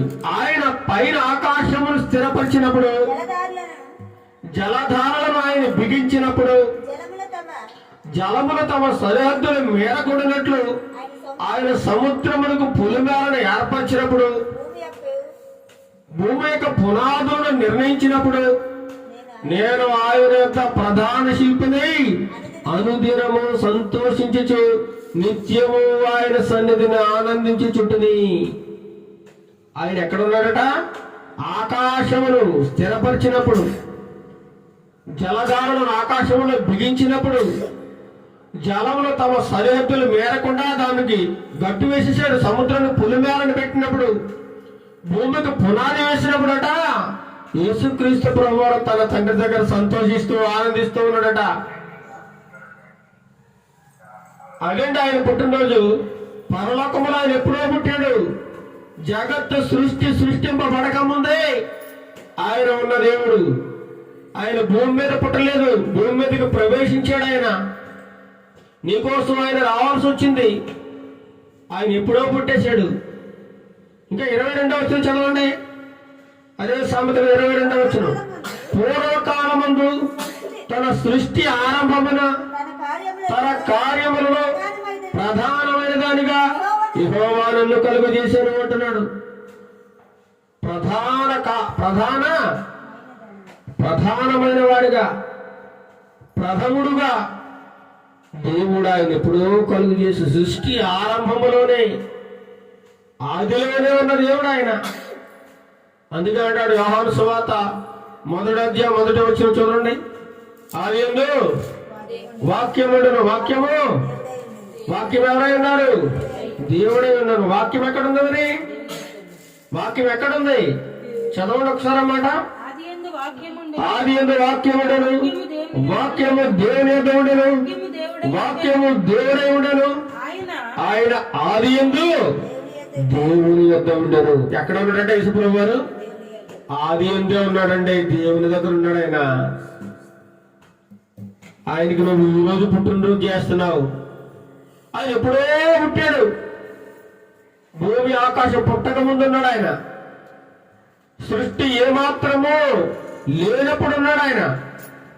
అందుకే ఆయన ఆది యందు దేవుని వద్ద ఉండను సమస్తమును ఎవరి మూలంగా కలిగిందట? ఆయన మూలం, యేసుప్రభు మూలంగా సమస్తము కలిగింది. సమస్తము కలిగింది ఆయన మూలంగా. నిన్న మొన్న పుట్టాడు, నిన్న కాక మొన్న వచ్చిన దేవుడు, ఈయన అమెరికా వాళ్ళ దేవుడు, ఇంగ్లాండ్ వాళ్ళ దేవుడు. ఎవడు చెప్పాడండి అమెరికా వాళ్ళ దేవుడు? మొట్టమొదట మన ఇండియాకు మాత్రమే, భారతదేశానికి మాత్రం మొట్టమొదటి సువార్త వచ్చింది. తర్వాత తెలుసుకున్నారు అమెరికా వాళ్ళు. ఈనాడు అనేక మంది పిచ్చి మాటలు, ఇలా అమెరికా వాళ్ళ దేవుడు, ఆస్ట్రేలియా వాళ్ళ దేవుడు, ఇంగ్లాండ్ వాళ్ళ దేవుడు. వాళ్ళకి చరిత్ర తెలియదు, ఆధారాలు లేవు, ఆధారాలు తెలియవు. యేసుక్రీస్తు ప్రభు వారి యొక్క శిష్యుడు తోమా, ఆయన మొట్టమొదట భారతదేశానికి వచ్చారండి. ఆయన అందించాడు ఈ భారతదేశానికి సువార్త. యేసుక్రీస్తు ప్రభు వారు పరిచయం చేసింది ఆయన. కాబట్టి ఆయన ఆది యందు ఉన్న దేవుడు. అదే యోహాను సువార్త 1:14 చూడండి. ఆ వాక్యము, ఏ వాక్యము? వాక్యము దేవుడే కదా. ఆ దేవుడు ఎక్కడ ఉన్నాడో? తండ్రి దగ్గర ఉన్నాడు కదా. ఆ తండ్రి దగ్గర ఉన్నటువంటి దేవుడే ఎలా వచ్చాడట? శరీరాన్ని ధరించుకుని. ఆయన ఆత్మరూపంగా ఉన్నాడు కాబట్టి, ఆత్మగా వస్తే మనకు కనిపించడు కాబట్టి, ఆయనకు ఒక శరీరం కావాలి కాబట్టి, ఈ లోకములో పరిశుద్ధురాలైనటువంటి కన్యక, ఏ పురుషుడిని కూడినటువంటి యవన స్త్రీ, పరిశుద్ధమైన స్త్రీ మరియని ఏర్పాటు చేసుకుని, ఆ మరియ గర్భములో శరీరాన్ని ధరించుకుని, పరిశుద్ధాత్మ ద్వారా ఏ కల్మషము లేకుండా, ఎటువంటి పాపము లేకుండా ఆ మరియ గర్భములో ప్రవేశించిందండి ఆత్మరూపుగా యేసుక్రీస్తు ప్రభువారు. యేసుక్రీస్తు ప్రభువారు ఆత్మరూపుగా ఉన్న దేవుడు శరీరాన్ని ధరించుకోవడానికి మరియను ఒక వస్తువుగా, సాధనముగా వాడుకున్నాడంతే. ఈనాడు చూడండి, యేసుక్రీస్తు ప్రభువారిని వదిలేసి మరియమ్మని ఆరాధిస్తున్నారు చాలా మంది. మరియమ్మనండి, మరియమ్మ లోకరక్షకుణ్ణి, ఆవిడకి జన్మనిచ్చిన ఒక పరికరం, వస్తువు మాత్రమే ఆవిడ. కానీ ఆమెమి లోకానికి రక్షణ తేలేదు కదా. ఆమెమి సర్వ మానవాళి కోసం సిలువపై చనిపోలేదు కదా. ఆమె రక్తం చిందించలేదు కదా. మరి ఎందుకు ఆమెను పూజిస్తున్నావు?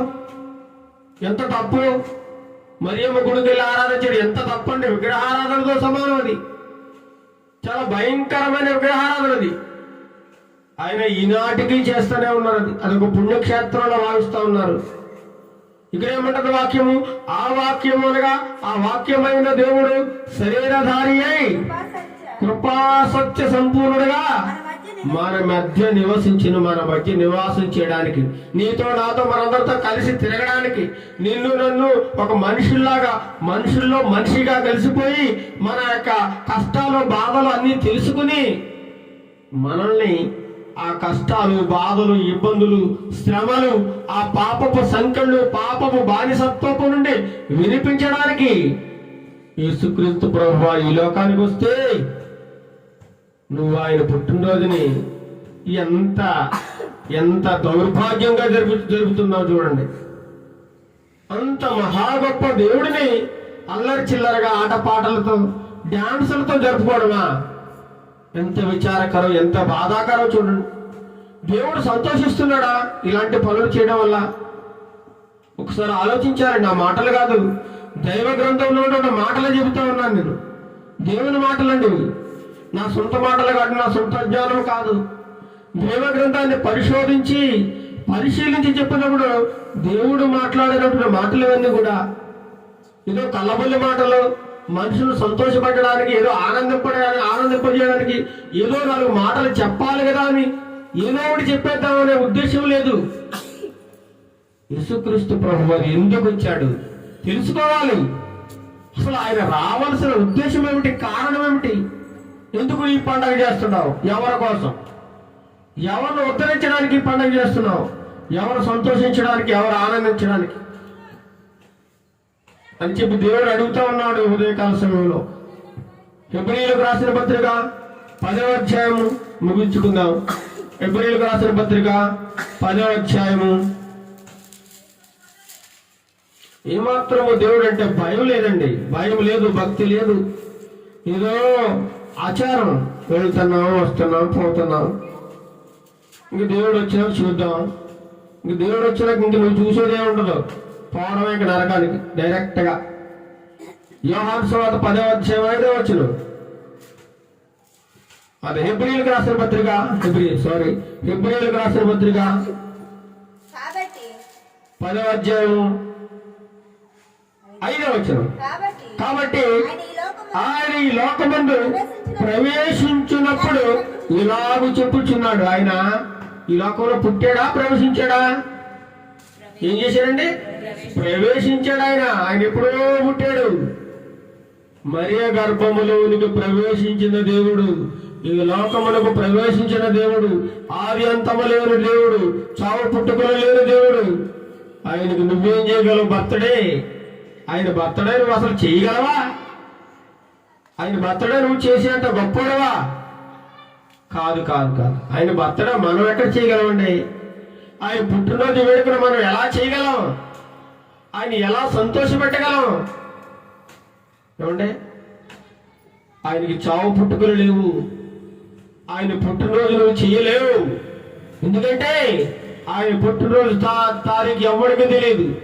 కానీ ఈ లోకంలో పుట్టినరోజు తెలుసు, పుట్టిన తారీఖు తెలుసు. చరిత్రక ఆధారాలను బట్టి చూసి కొంతమంది చరిత్రకారులు, ప్రపంచంలో ఉన్న మేధావులు, గొప్ప గొప్ప తత్వవేత్తలు, పురావస్తు శాస్త్రజ్ఞులు, వాళ్ళందరూ కూడా పరిశీలించి పరిశోధన చేసి యేసుక్రీస్తు ప్రభువారు డిసెంబర్ 25న ఈ లోకములో జన్మించారని కొన్ని ఆధారాలు మనకు చూపిస్తా ఉన్నారు. మనుషుడుగా, మనుష్య రూపముగా పుట్టాడు. ఎందుకంటే ఆయన జనాభా లెక్కల్లో రాసేటప్పుడు ఆ తల్లి గారి పేరు, తండ్రి గారి పేరు ఆ జనాభా లెక్కల్లో వ్రాయబడింది కాబట్టి, రికార్డెడ్ అవన్నీ ఉన్నాయి కాబట్టి, ఆయన పుట్టినరోజు డిసెంబర్ 25 అటువంటి తారీఖుని నిర్ణయం చేసి ప్రపంచానికి అందించారు. కాబట్టి ప్రపంచమంతా ఆయన 25వ తారీఖుని పుట్టాడని చెప్పి ఎంతో సంతోషంగా తాగుతూ తందనాలాడుతూ ఇష్టం వచ్చినట్లుగా సెలబ్రేషన్ చేసుకుంటున్నారు. కానీ ఈ పండుగలో ఎవరు సంతోషిస్తున్నారు అనేది ఆలోచించడం లేదు. ఈ పండుగ ఎలాంటి పండుగ అండి? లూకాసువార్త 2వ అధ్యాయం 10వ వచనం. లూకాసువార్త 2వ అధ్యాయం 10వ వచనం. ఈ పండుగ ఎలాంటి పండుగ? ఎవరికి సంతోషించే పండుగ, ఎవరికి ఆనందాన్ని ఇచ్చే పండుగ ఇది. లూకాసువార్త 2వ అధ్యాయం 10వ వచనం. అయితే ఆ దూత భయపడకుడి, ఇదిగో ప్రజలందరికీ కలుగబోవు మహా సంతోషకరమైన సువర్తమానం నేను మీకు తెలియజేస్తా ఉన్నాను. ఎవరికే? ప్రజలందరికీ సంతోషం. ఎవరు పుట్టడం? యేసుక్రీస్తు ప్రభు వారు పుట్టడం. ఎందుకు పుట్టడం? ఆయన ఎందుకు పుట్టవలసి వచ్చింది? ఆయన పుట్టకపోతే నీకు పుట్టగతులు ఉండవు, అందుకే పుట్టాడు ఆయన. ఆయన పుట్టకపోతే నీకు పుట్టగతులు ఉండవు, నీకు దారి లేదు, నీ జీవితానికి, నీ బతుకు ఒక అర్థం లేదు. అందుకే ఆయన పుట్టాడు. నీ జీవితానికి ఒక అర్థం ఇవ్వాలని, నీ జీవితానికి ఒక గమ్యస్థానాన్ని నిర్ణయించాలని, నీ బతుకు ఒక అర్థం తీసుకురావాలని, నీ జీవితాన్ని ఉత్తమమైన దానిగా జీవ మార్గంలో నడిపించాలని, ఆ పరలోక రాజ్యమును, మహిమ రాజ్యములో నువ్వు ఉండాలని నీకోసం ఆయన వచ్చేసాడు. అంత గొప్ప మహిమను వదిలేసుకుని, మహిమ సింహాసనం మీద ఆసీనుడిగా ఒక రాజుగారండి ఆయన. మహా గొప్ప రాజు అయిన యేసుక్రీస్తు ప్రభు వారు పరలోకములో గొప్ప పెద్ద సింహాసనం మీద కూర్చున్నటువంటి వ్యక్తి ఆయన. ఆయన ఏదో చాలా చిన్న చూపు చూస్తూ ఉన్నారు. చాలా మంది చాలా తక్కువ వాడిగా అంచనా వేస్తా ఉన్నారు, లేదా ఆయన తక్కువ జాతి దేవుడిగా అంచనా వేస్తా ఉన్నారు. ఆయన గొప్ప చక్రవర్తి, పరలోక మహిమ సింహాసనం మీద కూర్చున్నటువంటి ధవళ వర్ణుడైన అలాంటి రాజు నీకోసం, కేవలం నీకోసం, నా కోసమే ఏం చేశారండి? ఎందుకు పనికిరాని అసహ్యకరమైన కంపు కొట్టి మలినమైన ప్రదేశము ఏదండి అది? పశువులశాల. అక్కడ ఏమైనా సెంటు ఏమైనా వాసన వస్తుందా? సెంటు వస్తుందా చెప్పండి? ఇక్కడ కంపు వాసన, దుర్గంధం, పశువులు వాసన వస్తూ ఉంటది. అటువంటి పశువుల సత్రములో నీకు స్థలం దొరక్క ఆ ప్రదేశంలో ఎవరో నివాసం చేయడానికి కూడా ఇష్టపడని ప్రదేశంలో నీకోసం నా కోసం అంతగా దిగిపోయి అంతగా తగ్గించుకుని ఆ మహాచక్రవర్తి ఎన్నో మహిమలు కలిగిన వాడు అంతగా దిగొచ్చేసాడండి. అంతగా దిగొచ్చేసాడు. కారణం ఏంటంటే తెలుసా? ఒకే ఒక కారణం. ఏంటి ఆ కారణం? నువ్వంటే ఆయనకి ఎంతో ప్రేమ, నువ్వంటే ఆయనకి ఎంతో ఇష్టం, నువ్వంటే ఆయనకి ఎంతో దయ, నువ్వంటే ఆయనకి ఎంతో ప్రేమ, కరుణ. అందుచేతనే నిన్ను వదులుకోవడానికి ఆయనకి ఇష్టం లేక, నువ్వు కావాలని, నీతో స్నేహం చెయ్యాలని, నిన్ను రక్షించాలని నీకోసం ఆయన వచ్చేసాడు. నువ్వేం చేస్తున్నావు? ఇంకా సమయం ఉంది, నాకు నా పిల్లలకు పెళ్ళి అవ్వాలి, నేను మంచిగా లైఫ్లో సెటిల్ అవ్వాలి, మంచిగా వివాహం చేసుకోవాలి, మంచి ఇల్లు కట్టుకోవాలి, అప్పుడు వస్తాను యేసు ప్రభు దగ్గరికి అంటున్నాను. ఈలోగా నువ్వు పోతే ఎక్కడికి వెళ్ళిపోతావు? ఏనాడైనా ఆలోచించావా? ఏదో ఈ లోక సంబంధమైన ఆలోచనలు ఆలోచిస్తూ ఉన్నాం. ఒకనాడు యేసు ప్రభు పుట్టినప్పుడు ప్రజలందరికీ సంతోషకరమైన వార్త అయింది. అయితే తూర్పు దేశపు జ్ఞానులు ఆకాశములో తూర్పు దిక్కున చుక్క ఉదయించినప్పుడు ఆ చుక్కను పట్టుకుని ఖగోళ శాస్త్రములని పరిశీలన చేసినప్పుడు యేసుక్రీస్తు ప్రభు లోకరక్షకుడు బెత్లెహేములో పుడుతున్నాడని అక్కడ వ్రాయబడి ఉంది. ఆ చుక్కను పట్టుకుని చిన్నగా ప్రయాణం చేసి యేసు ప్రభు దగ్గరికి వస్తా ఉన్నారు. అక్కడ హేరోదు రాజు అక్కడ పరిపాలన చేస్తున్నప్పుడు ఆయన అడిగారు అడ్రస్. ఇక్కడ యూదుల రాజుగా పుట్టినవాడు ఎక్కడున్నాడు? యూదులకు రాజుగా పుట్టినవాడు ఒక దేవాది దేవుడు పుడతాడని మా శాస్త్రాల్లో, మా గ్రంథాల్లో రాయబడి ఉంది. తూర్పు దిక్కున చుక్క ఉదయిస్తుందని రాయబడి ఉంది. ఆ చుక్కను పట్టుకుని వెతుక్కుంటా వచ్చాము. ఎక్కడ పుట్టాడు అంటే హేరోదుకు కూడా తెలియదు, మా చక్రవర్తికి ఏమో నాకు కూడా తెలియదు. మీరు జాగ్రత్తగా విచారించి తెలుసుకుని ఆ చుక్క ఎక్కడుందో, యేసుప్రభు ఎక్కడ ఉన్నాడో తెలుసుకుని మళ్ళా తిరిగి వచ్చి నాకు చెప్పండి, నేను కూడా వెళ్ళి పూజ చేస్తాను యేసుప్రభు వారిని అని హేరోదు మహాచక్రవర్తి జ్ఞానులతో చెప్పాడు. జ్ఞానులు ఆ విషయాన్ని, ఆ యొక్క సమాచారాన్ని యేసుక్రీస్తు ప్రభు వారు ఎక్కడ పుట్టారో అడ్రస్ కనుక్కుని ఆ చుక్కను ఆధారం చేసుకుని అక్కడికి వెళ్ళిపోయారు. ఆయన చూశారు, సంతోషించారు. సాంబ్రాణి బోళం బంగారం ఆయనకి కానుకలుగా అర్పించారు. ఈలోగా హేరోదు మహారాజు చక్రవర్తి, ఏంటి నాకు తెలియకుండా ఈ భూలోకంలో ఈ ప్రదేశంలో ఒక చక్రవర్తి పుట్టాడా, రాజు పుట్టాడా, నేనండగా ఇంకో రాజు పుట్టడం ఏంటి? అని ఎలాగైనా చంపేయాలి, ఉండకూడదు అని మనసులో అప్పుడే కుట్రలు చేసేస్తా ఉన్నాడు, కుట్రలు పన్నుతా ఉన్నాడు. అప్పుడు దేవుడు జ్ఞానులకు చెప్పాడు, హేరోదు రాజు చక్రవర్తి కుట్ర పన్నుతా ఉన్నాడు, మీరు వచ్చిన దాన్ని వెళ్లకుండా వేరొక మార్గంలో మీ దేశం వెళ్ళిపోండి అని చెప్పినప్పుడు జ్ఞానులు ఏం చేశారండి? హేరోదు దగ్గరికి రాకుండా వేరే మార్గంలో వెళ్ళిపోయారు. హేరోదు కనిపెడతా ఉన్నాడు, జ్ఞానులు వస్తారు, యేసుప్రభు ఎక్కడ పుట్టాడో ఒక చెప్తాడు, చెప్తే వెళ్ళి చంపేద్దాం, నేనుండగా ఇంకొక రాజు పుట్టడానికి వీల్లేదు అని చెప్పి మనసులో కుట్రలు పడుతున్నప్పుడు దేవుడు వారిని దారి మళ్లించేశాడు. ఇలా కాదు, వాళ్ళు నన్ను మోసం చేశారు జ్ఞానులు, ఎక్కడో లోక రక్షకుడు పుట్టాడంట, యూదులకు రాజు పుట్టాడంట, వాడిని బతకనేయకూడదు, ఎక్కడో ఏదో పిల్లల్లో ఉంటాడు అని చెప్పి ఆ ప్రదేశం అంతటిలో కూడా బెత్లెహేములో ఉన్నటువంటి 2 సంవత్సరాల పిల్లలందరినీ కూడా ఏం చేయమన్నాడండి? చంపేయమన్నాడండి, నరికి పారేయమన్నాడు.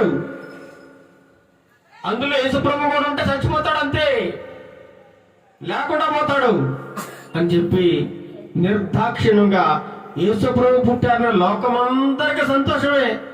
కానీ ఆ యేసుప్రభు పుట్టినప్పుడు అండి 2 సంవత్సరాలలోపు పిల్లలందరినీ కూడా నరికించేసేటండి. ఎంత విచారకరం చూడండి. యేసుప్రభు పుట్టాడని సంతోషించాలా? ఎంతో మంది తల్లులు కొన్ని వేల లక్షల మంది పిల్లలను పోగొట్టుకున్నారు ఆ రోజున. అందులో యేసుప్రభు కూడా ఉన్నాడేమో, ఉంటే చచ్చిపోతాడని అనుకున్నాడు. కానీ యేసుప్రభు వారిని దేవుడు ఏం చేశాడండి? అక్కడ నుంచి ఐగుప్తుకు తప్పించేశాడు.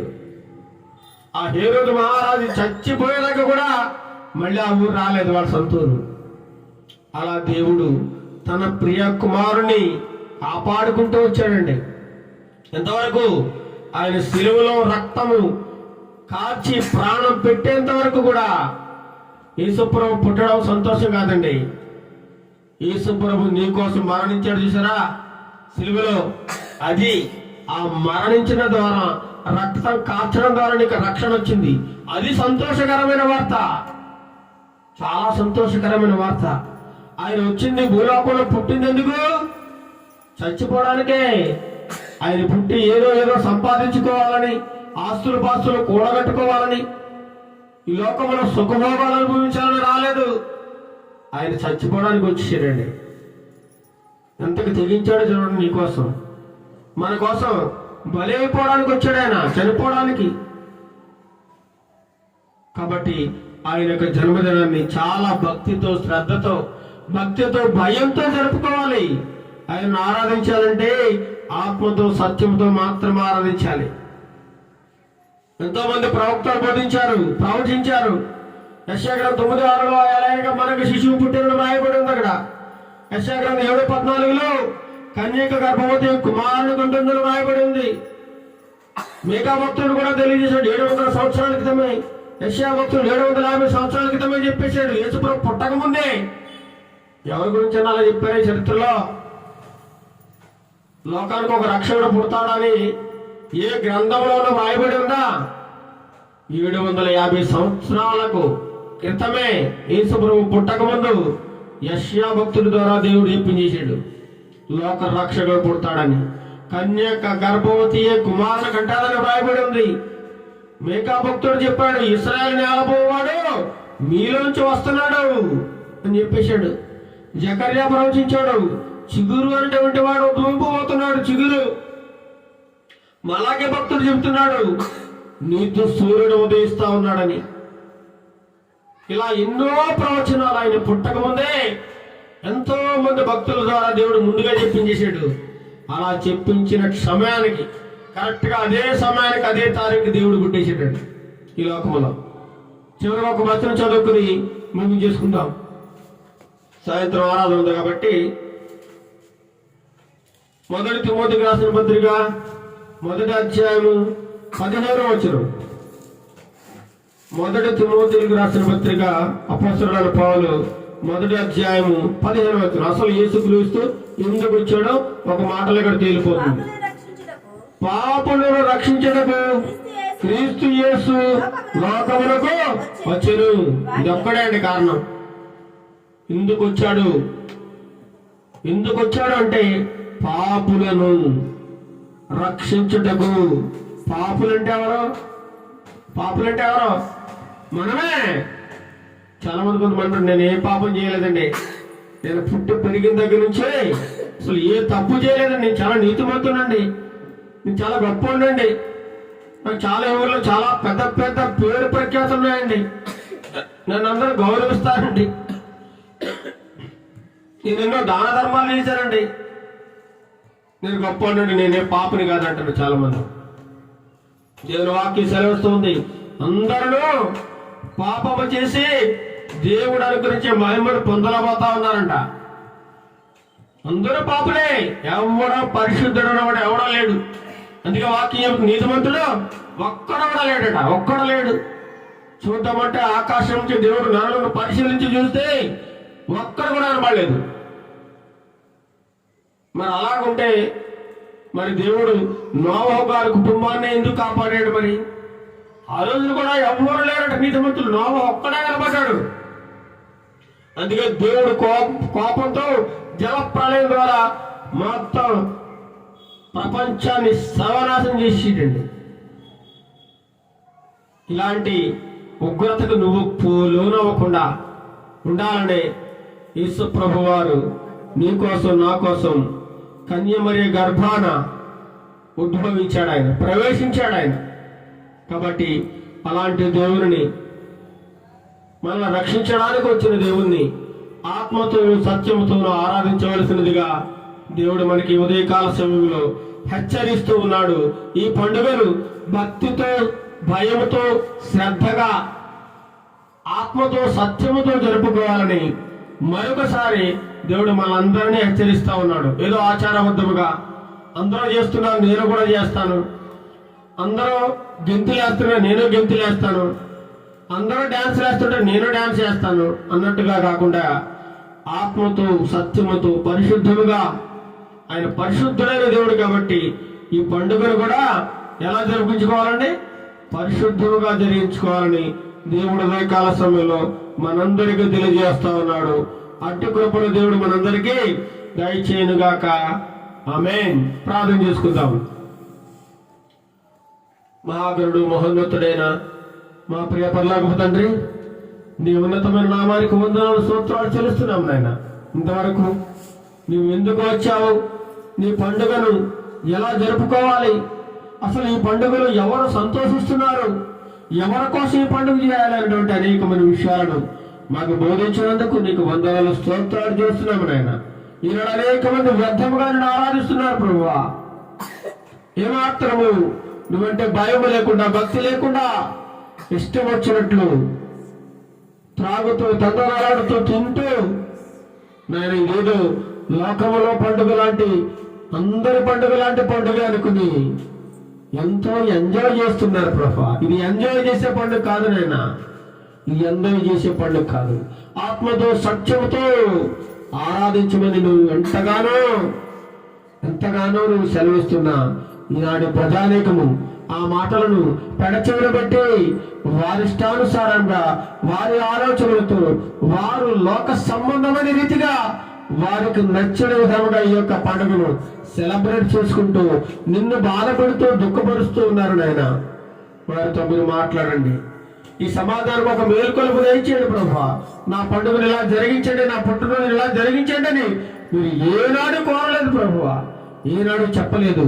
కానీ వీళ్ళందరూ కూడా తమ ఆనందం కోసం, తమ సంతోషం కోసం ఈ పండుగను జరిపిస్తున్నారు ప్రభా. ఈ పండుగను జరిపించుకోవడంలో ఏమాత్రం తప్పలేదు, కానీ జరిపించే విధానం తప్పుగా ఉంది నాయన. వారితో మీరు మాట్లాడండి, సరిచేయండి ప్రభా. ఆత్మీయ బిడ్డలతో మీరు దర్శించండి, మాట్లాడండి. ఆత్మీయ జీవితంలో ఎలా అభివృద్ధి చెందాలో, ఒక పాపి ఎలా రక్షింపబడితే దేవునికి దగ్గర అవుతాడో అటువంటి అనేకమైన విషయాలను బోధించడానికి నీ కృపా సహాయం దయచేయడం ఆయన. ప్రతి ఒక్కరితో మీరు మాట్లాడండి. సాయంత్రం జరగబోయే ఆరాధన కార్యక్రమంలో మీరు తోడు నీడగా నడిపించండి. నీకు ఘనముగా, మహిమకరముగా ఈ కార్యక్రమాన్ని జరిగించడానికి నీ కృపా సహాయం దయచేయండి. అనేకులు వచ్చి ఈ ఆరాధనలో పాల్గొని దైవ దీవెనలు, ఆశీర్వాదములు పొందడానికి నీ కృపా సహాయం దయచేయండి. ఈ క్రిస్మస్ వేడుక ద్వారా కనీసం ఒక పాపి రక్షింపబడిన నీవు పరలోకమందు ఎంతో సంతోషం కలుగుతుంది నాయన. అలాంటి కృప మా అందరికీ దయచేయమని భక్తితో, భయముతో, శ్రద్ధతో నీ యొక్క పండుగను మేము జరుపుకోవడానికి కృపను మా అందరికీ దయచేయమని ఘనత, మహిమ, ప్రభావాలు మీకే ఆరోపిస్తూ యేసుక్రీస్తు నామములో ఈ మనవులన్నీ అడిగి వేడుకొనుచున్నాం తండ్రి. ఆమేన్, ఆమేన్. పరలోకమందున మా తండ్రి, నీ నామం పరిశుద్ధపరచబడును గాక, నీ రాజ్యం వచ్చును గాక, నీ చిత్తం పరలోకమందు నెరవేర్చినట్లు భూమి మీద నెరవేరును గాక. మాకు కావాల్సిన అనుదిన ఆహారం మాకు దయచేయము. మా రుణస్థులను మేము క్షమించిన ప్రకారం ఆదరణను క్షమించము. నువ్వు శోధంలోని తాకాలను తప్పించము. ఎందుకంటే రాజ్యము, బలము, మహిమ నిరంతరము నీవైనావు తండ్రి. ఆమేన్, ఆమేన్. మన తండ్రి దేవుని ప్రేమయు, మన ప్రభువైన యేసుక్రీస్తు కృపయు, పరిశుద్ధాత్మ దేవుని కన్యల సహవాసము ఇప్పుడును ఎల్లప్పుడూ సదాకాలము మనందరికీ, ఎంతమంది అయితే ఈ భూమి మీద యేసుక్రీస్తు ప్రభువు వారి యొక్క జన్మదిన వేడుకలు జరుపుకుంటూ ఉన్నారు వారందరికీ, సమస్త మానవాళికి తోడేడు నడిపించును గాక. ఆమేన్, ఆమేన్. అందరికీ వందనములు.